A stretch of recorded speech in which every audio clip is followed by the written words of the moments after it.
Vapour density.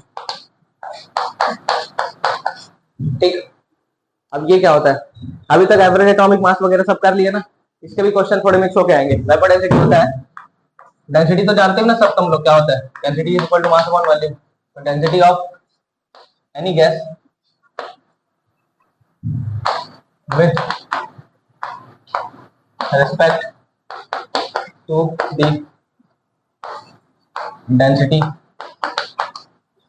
Of hydrogen gas, ये है इसका फॉर्मूला।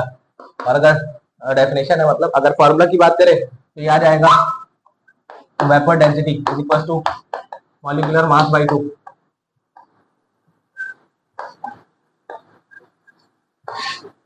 ये इसका फॉर्मूला होगा। कैसे करना है, देखो, किसी भी गैस की density with respect to hydrogen, मतलब हाइड्रोजन के रिस्पेक्ट में किसी भी गैस की डेंसिटी क्या है, इसी को वेपर डेंसिटी बोलते हैं। अब वेपर डेंसिटी निकालने के लिए क्या करोगे, मोलर मास बाय 2। जैसे मान लो अगर मैं बोला नाइट्रोजन का वेपर डेंसिटी क्या है, तो क्या बोलोगे, नाइट्रोजन का मास कितना होगा, 28, N2 होगा ना गैस, तो वेपर डेंसिटी क्या हो जाएगी उसकी, 14, 28/2 ऐसे। अब ये आया कैसे, एक बार इसको देख लो, ध्यान से समझना।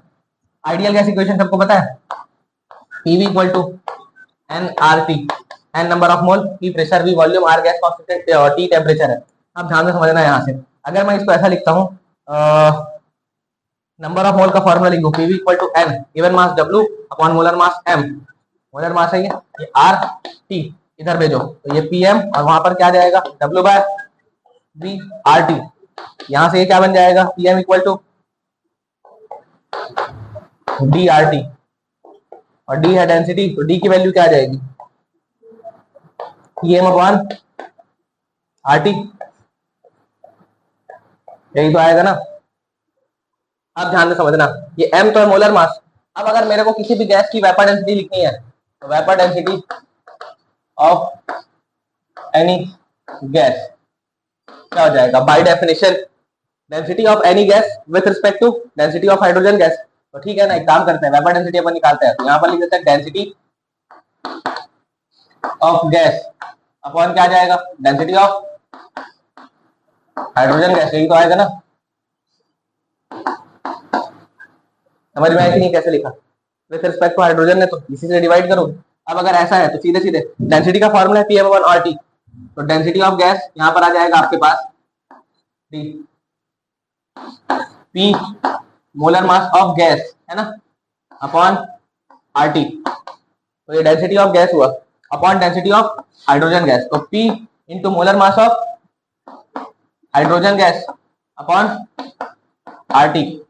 तो RT खत्म, P और P प्रेशर भी उड़ गया, सेम कंटेनर पे सब सेम होगा ना, एक मतलब पर्टिकुलर टेम्परेचर कंडीशन गिवन रहेगी आपको। अब इसको आगे देखो, तो molar mass upon molar mass of hydrogen, तो मोलर मास ऑफ गैस, और हाइड्रोजन का मास कितना होता है 2, तो क्या आ जाएगा, मोलर मास बाय 2। ये वेपर डेंसिटी का फॉर्मूला आपके पास आ जाएगा, जो कि हम लोग बात कर चुके हैं। ठीक है, तो इसमें क्वेश्चन अपन करते हैं, सवाल आपको बनाना है, calculate the vapour density of a gaseous mixture of O2 and O3 which are in the ratio of 2:1। कुछ नहीं दिया रेशियो, मतलब आप क्या मान के चलोगे, मोल रेशियो। ठीक है, चलो ले पॉज कर दे भाई।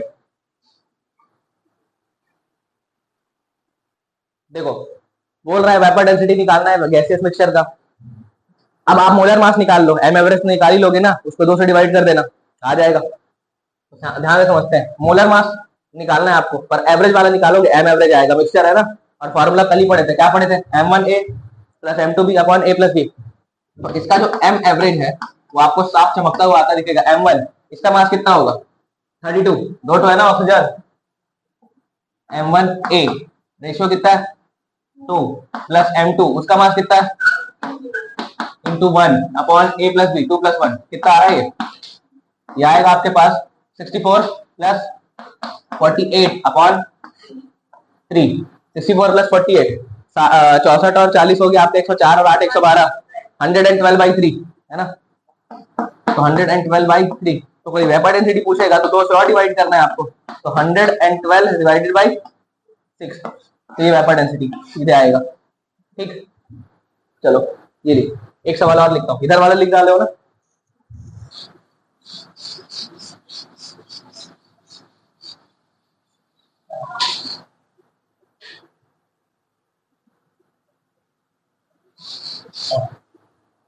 सवाल है आपके पास,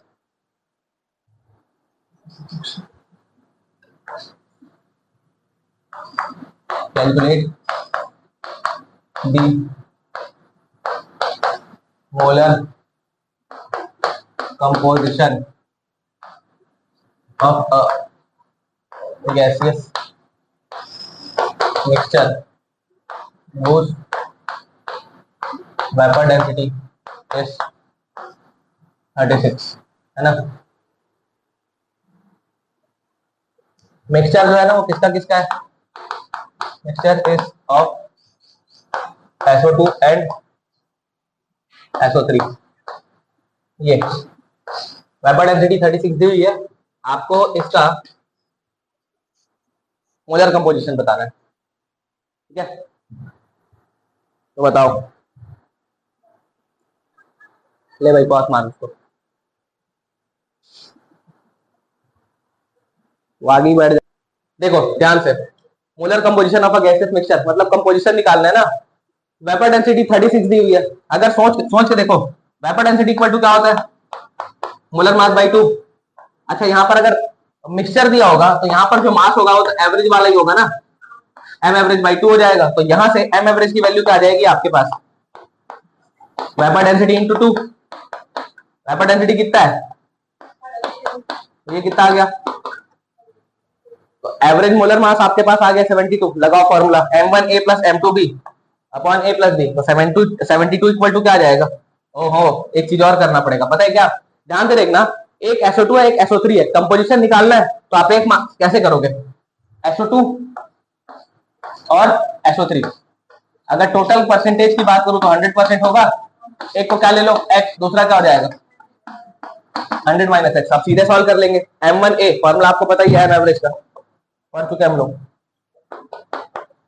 m1a plus m2b upon a plus B, ये फॉर्मूला है, सीधे लगाओ। m1 पहले वाले का मास कितना है, देखो SO2 का मास कितना आएगा, सल्फर का 32 और ऑक्सीजन का भी 32, 64 हुआ ये, तो आ जाएगा आपके पास 72। एम एवरेज की वैल्यू कितनी, 72 इक्वल टू m1a मतलब 64 इंटू कितना दिया हुआ x, ठीक है,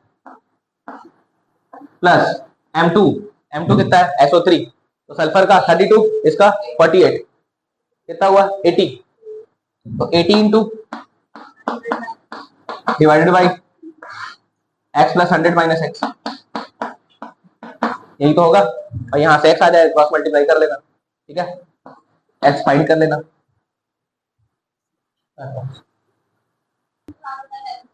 हाँ डेसिमल, अरे कुछ नहीं है, सीधा देखो, सबसे पहली बात यहाँ पर डेंसिटी दिया है, वेपर डेंसिटी नहीं है, तो फॉर्मूला पढ़े थे हम लोग, याद करो, d equal to Tm upon RT। अब समझना, आपको डेंसिटी किसका दिया हुआ है, मिक्सचर का, तो डेंसिटी अगर मिक्सचर की दी हुई है तो जो मोलर मास आएगा m, वो भी किसका आएगा, मिक्सचर का ही आएगा ना। तो P प्रेशर, m मतलब m एवरेज आएगा, इस बार मिक्सचर है तो m एवरेज आता है ना, और नीचे क्या है RT, तो यहां से आप अगर m एवरेज निकालोगे, m एवरेज की वैल्यू क्या आ जा रही है बताओ, ये उधर जाएगा R और T ऊपर, डेंसिटी कितना है, density of mixture into R into T upon pressure, यही तो होगा। अब m एवरेज निकालते हैं, तो m एवरेज आ रहा है आपके पास, ध्यान से देखना, डेंसिटी ऑफ मिक्सचर कितना है 3.2 ग्राम पर ml नहीं पर लीटर है, यहाँ पर क्या आ जाएगा 3.2 इंटू R गैस कांस्टेंट, ये कितना होता है 0.0821, टेम्परेचर कितना दिया हुआ है 300, नीचे क्या है प्रेशर कितना दिया हुआ है, और अभी तुम लोग थर्मो वगैरह पढ़े नहीं हो इसलिए ये वाली वैल्यू याद नहीं है तुमको, 8 या 24 एक बार में कटेगा पूरा, 8 3 24 ना, तो ये वाला टर्म और ये वाला टर्म गायब हो जाएगा, और एक जीरो बचा रहेगा, मतलब एक जीरो बचेगा मतलब 10, तो कितना आ जाएगा 3.2 इंटू 10, तो एम एवरेज कितना आ गया 32। इसको घर में कैलकुलेट करके देख लेना, यही आएगा। अब अगर आपके पास एम एवरेज 32 आ गया है तो क्या करो आप, सीधा सा है, एक को क्या ले लो x, दूसरे वाले को 100 माइनस एक्स, सीधे फॉर्मूला लगाओ 32 इक्वल टू m1a, m1 क्या है n2 मतलब 28 into x plus m2b, m2 क्या है O3 48 into upon x plus 100 minus x. यहां से x निकाल लोगे तो आ जाएगा आपके पास। अच्छा एक काम करते हैं, एवरेज निकाल के चेक कर लेते हैं। नाइट्रोजन का मास कितना होता है 28, नाइट्रोजन का 28 ना, तो 28 प्लस इसका कितना होता है डिवाइडेड बाई 2, कितना हो रहा है 48 10 58 10 68 68 और 8 76 है, और ये कितना आया, हाँ तो फिर x से x निकालना पड़ेगा यहाँ से। ठीक है, तो ये था सवाल, चलो लिख लो, ले भाई बॉस कर। ठीक है भाई, तो ये हो गया वेपर डेंसिटी वाला सेगमेंट। अब अपने को पढ़ना है परसेंटेज कंपोजिशन, नाम सुने हो? एग्जाम्पल के तौर पे जैसे मैं बात करूं, एग्जाम्पल बता रहा हूं ना, कैल्शियम कार्बोनेट है तुम्हारे पास, है ना, कैल्शियम कार्बोनेट, इसमें कार्बन का परसेंटेज कंपोजिशन क्या है ये पूछेगा। आपके पास बोल देगा कि भाई ये 1 मोल है मान लो, तो इस 1 मोल में कार्बन का परसेंटेज कंपोजिशन क्या है, ऐसा टाइप का कुछ क्वेश्चन रहेगा। तो परसेंटेज कंपोजिशन का जो फॉर्मूला होता है ना, वो होता है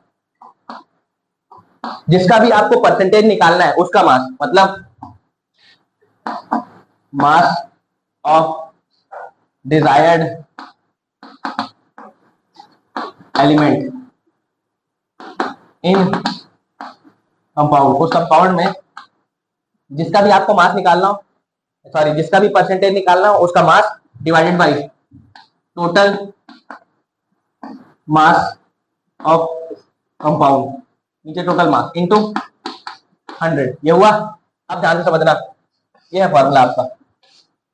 करना क्या रहेगा, जैसे कैल्शियम कार्बोनेट में मैं तुमसे कार्बन का पूछा था ना, परसेंटेज कंपोजिशन कार्बन का, परसेंटेज कंपोजिशन ऑफ कार्बन, तो कैसे निकालोगे, कार्बन का मास कितना होगा 12, ठीक, टोटल मास इसका कितना आएगा कैल्शियम का 40, कार्बन का 12 और ये 48, तो 40 प्लस 12 कितना हो गया 52, 52 प्लस 48 100, तो टोटल मास कितना आ जाएगा आपका 100 इंटू क्या आ जाएगा, तो परसेंटेज कितना आ गया 12%, ऐसा आएगा।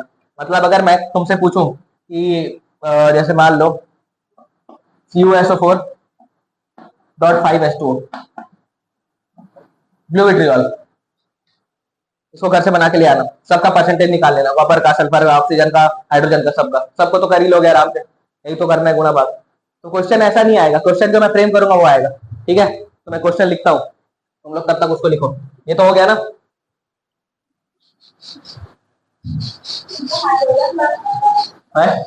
हाइड्रोजन 10 है, हाँ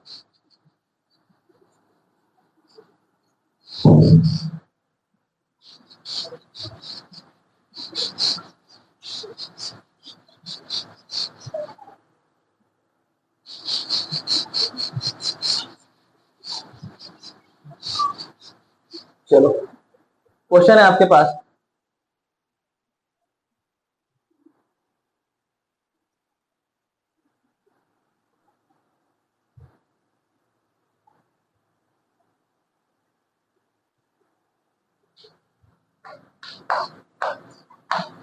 insulin contains 3.2% sulfur by mass, ठीक है, calculate the minimum molar mass of insulin, ये है सवाल। लो ट्राई करो, पॉज करते। ध्यान से देखना, insulin contains 3.2% sulphur by mass calculate the minimum molar mass of insulin. ठीक, अब सोचो 3.2% सल्फर दिया हुआ है, मतलब बाई मास। आपको फॉर्मूला पता है परसेंटेज कंपोजिशन का, mass of desired element in compound upon total mass of compound into 100, ये है। तो परसेंटेज कंपोजिशन आपको कितना दिया हुआ है, 3.2। किसका दिया हुआ है ये, सल्फर का, इज इक्वल टू क्या आ जाएगा, सल्फर का मास कितना होता है। अब ये बताओ, अगर उसमें आपको मिनिमम मोलर मास चाहिए इंसुलिन का, तो सल्फर कितना होना चाहिए कम से कम, सल्फर कितना होना चाहिए कम से कम, एक तो होना ही चाहिए ना मिनिमम मोलर मास के लिए सल्फर, तो 32 इंटू 1, क्योंकि एक होना चाहिए कम से कम। नीचे क्या आ जाएगा, टोटल मास, टोटल मास को आप m मान लो, इंटू क्या कर लो 100, यहां से m निकालो सीधे, तो क्या आ जाएगा, ये और ये कट जाएगा, तो सीधे आ जाएगा 1000। तो ये हो गया आंसर। चलो अगला वाला सवाल बना के दिखाना। क्वेश्चन है, an oxide of iron contains 40% oxygen,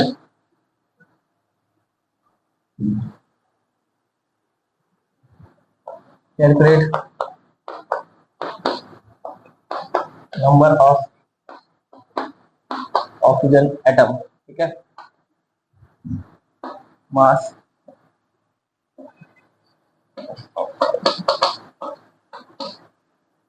कितना दिया है मास ऑक्साइड का, 160 ग्राम पर मोल, ये है। ट्राई करो, लेके पॉज कर, और ध्यान से देखो, सीधा सीधा सोल्यूशन है। आयरन का ऑक्साइड है, 40% ऑक्सीजन बोल रहा है। ठीक, अब सोचना, अब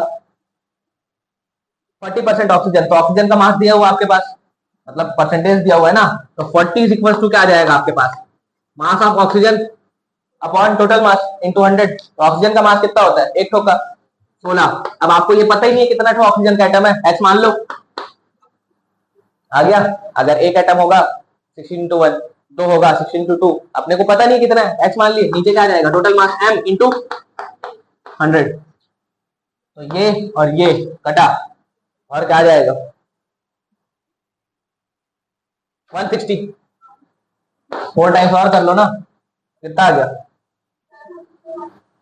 हाँ टोटल मास तो 160 दिया हुआ है, तभी तो मैं बोलूं 160 दिया हुआ है। और काट दो एक तो आ जाएगा आपके पास 4। हाँ ठीक है, गड़बड़ कर दिया मैं गुणा भाग लिखने में, फिर से लिखता हूँ। 40 इक्वल टू आ जाएगा आपके पास 16 इंटू एक्स अपॉन टोटल मास 160 इंटू 100, ये हुआ, ये ये 16 से 16, एक्स इक्वल टू कितना हो गया 4। ठीक, तो ये था। चलो एक क्वेश्चन और है, उसको ट्राई करके देखना।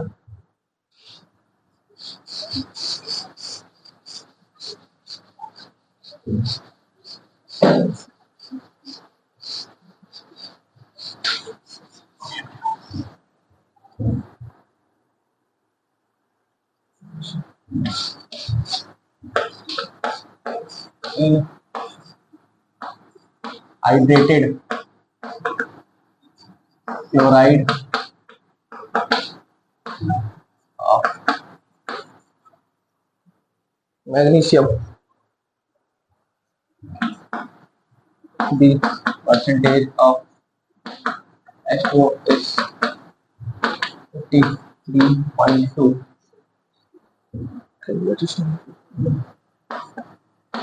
Calculate its molecular formula। ये है सवाल। ठीक, इसको घर में ट्राई करना, लिख लो बस।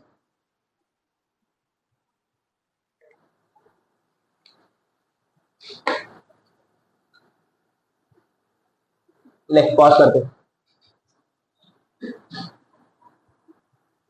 देखो भाई, यहां से भी क्वेश्चन आता है। ठीक है, जो हेडिंग है वो हमारी है एम्पेरिकल एंड मॉलिक्यूलर फार्मूला।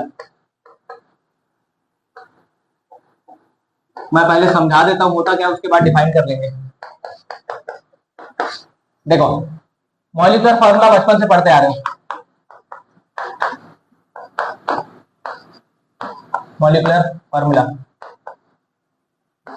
मैं एग्जांपल से समझाता हूं। जैसे मान लो आपको ग्लूकोज, ग्लूकोज जानते हो, C6H12O6, तो ये जो लिखा है ये क्या है, ग्लूकोज का मॉलिक्यूलर फार्मूला है, ग्लूकोज का। इस चीज का एम्पेरिकल फार्मूला अगर मेरे को लिखना हो, इस चीज का एम्पेरिकल फार्मूला, तो कुछ नहीं, इसमें कॉमन क्या दिख रहा है तुमको, 6 बाहर क्या आ जाएगा, CH2O, 6 बाहर हो गया ना। तो ये जो आया इसको क्या बोलते हैं, एम्पेरिकल फॉर्मूला। समझ में आ रहा है? जैसे मान लो अगर मैं बेंजीन की बात करूं, बेंजीन, बेंजीन जानते हो, C6H6, तो ये इसका मॉलिक्यूलर फॉर्मूला है। अगर इसका एम्पेरिकल फार्मूला की बात करूं, एम्पेरिकल फार्मूला, तो बाहर क्या आ जाएगा, 6 को बाहर निकाल लोगे ना, और ये क्या आ जाएगा, CH। तो ये जो CH आएगा ये क्या है इसका, तो यहां से क्या पता चला, मॉलिक्यूलर फार्मूला मतलब, मॉलिक्यूलर फार्मूला का मतलब होता है actual formula,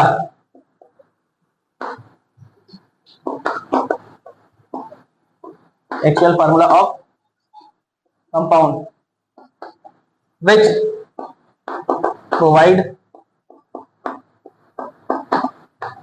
the details about total number of atoms present on it। उसमें टोटल कितने एटम है बता दे रहा है ना एक्चुअल फार्मूला से। देखो C6H6 पता चल गया, कार्बन का 6, हाइड्रोजन का भी 6 है। लेकिन जो एम्पेरिकल फार्मूला है, एम्पेरिकल फार्मूला वो क्या होगा, सिंपलेस्ट फार्मूला, सिंपलेस्ट